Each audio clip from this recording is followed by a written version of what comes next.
Welcome to Charts Today. My name's David Linton, and today's edition for Wednesday, the 8th of April, comes to you from London. And we have a truce in the Middle East, which will be a relief for a lot of people living there, a lot of lives saved, and of course, the global economy. But it is a temporary truce, and we have to look at what it means for the charts. Crude oil, if we look at Brent crude, 100, 120 has been the range that we've talked about on the daily chart. Of course, I analyze this for clients every morning, and we've broken below that 100 level. And interesting, if we look at the lagging line here, it's a classic sort of head and shoulders pattern. And the height of the pattern is 100 to 120. So we shouldn't be surprised to see prices falling back to as far as 80, which is still higher than when the conflict started, when we were at 70. But prices are likely to remain elevated with all the disruption. And don't forget, we are above the cloud. In uptrends, we expect downside targets not to be reached. So it will be very interesting, and all eyes will be on the shorter term charts, which we watch every day for our clients. So looking at the wider markets, the dollar has fallen back by 1%. That has activated a downside target. You'll remember yesterday we talked about the fact that there were targets in either direction on the uncertainty of what was going to happen. We've activated a downside target. That means weaker dollar, which means we're seeing currency a respite. So if we look at the yen, we're seeing a downside target on the dollar yen, which means the dollar falling there as well. If we look at the daily chart, we can see that 160 level is really critical. Sterling, we're seeing a 1% improvement there as well. And so we're seeing a relief rally all round.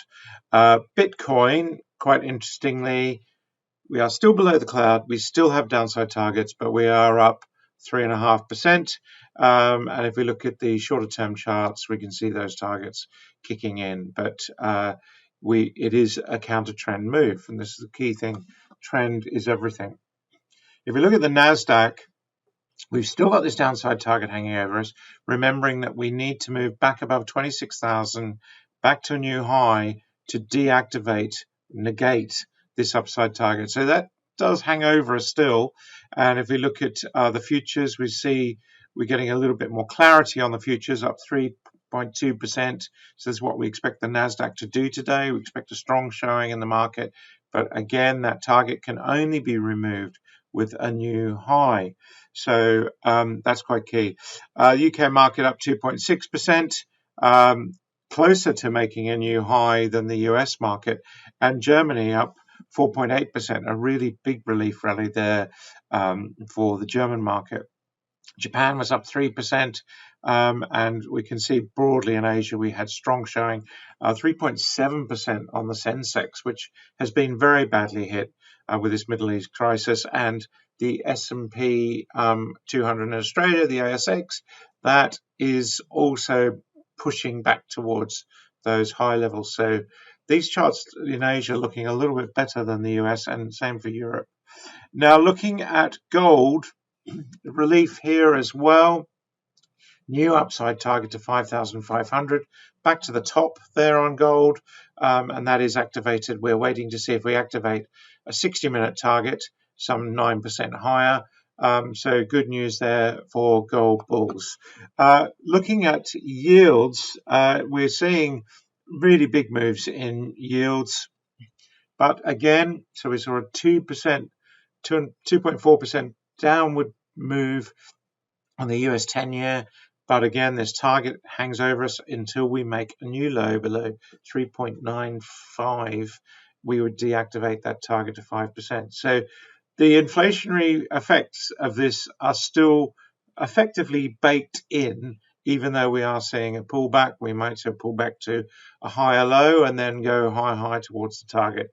But all in all, we're seeing some respite, some short-term respite for yields. Now, looking at some of the tech majors, we will see big moves here today. Amazon, this is the daily chart for Amazon, still below the cloud, So that will be really key. Can we get back above the cloud? Google or Alphabet, downside target still hanging over us. Again, we have to make a new high to deactivate that. Microsoft has been a terrible performer.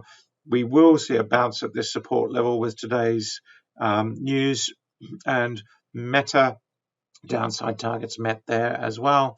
And NVIDIA, we can see there also downside targets. So really quite key. And Tesla, downside targets met, and it was making new lows. So even though we will see some respite, it's too early to say that this is the beginning of a new uptrend. And if we look at the Dow 30, remembering that the trend is your friend. So if we take a look at the Dow 30 here, what we can do is just look at the general trends. And this is basically reading the Ichimoku charts. So the best looking stock with a score overall of 5.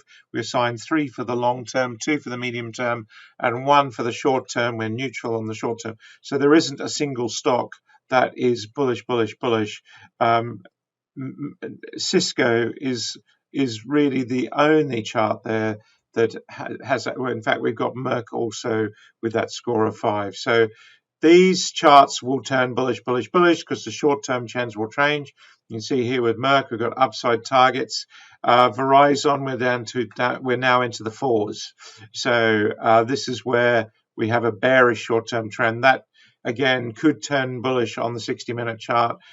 Chevron, no surprises, has been a great performer. And Caterpillar is neutral on the daily chart because we're in the cloud. But again, so anything that's above 3 is a good score. But then look, still there are a lot of stocks that are in this -6 territory, bearish, bearish, bearish.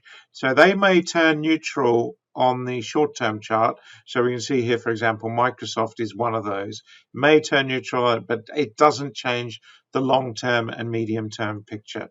So we do need to be aware that you want stocks that are in those trends on all time horizons, the long term, the medium term, and the short term. Long-term downtrends will not be changed by today's news. It's the shorter term trends and then the medium term trends that will change, and that's where the trend is your friend. Looking at the UK market, we've got some really big moves here. Antofagasta up 12.5%, some respite there. EasyJet airlines seeing some really big relief, but note that EasyJet has been in a relative downtrend for several months, so no big surprises there. Rolls-Royce maybe just rescued from that move to a downtrend, so that's going to be quite interesting watching that. You want to see new highs, look to the shorter term charts. Anglo-American, like Antofagasta, again seeing some respite there, so that's quite key. IAG, British Airways, Iberia, effectively, we're seeing here a little bit better than that EasyJet chart, but really quite interesting. And then, of course, we're going to see some of the oil majors coming off the top today. No big surprises. The worst performers, BP and Shell, on that falling oil price. But again, the trends are still very embedded. That's it for today. It's going to be critical to just watch the shorter term targets. You can do that on either on Updater or on TradingView. But keep an eye on your targets and your trends and your key levels. It's all about trend, support and resistance, and price targets. Until tomorrow, happy charting. Bye for now.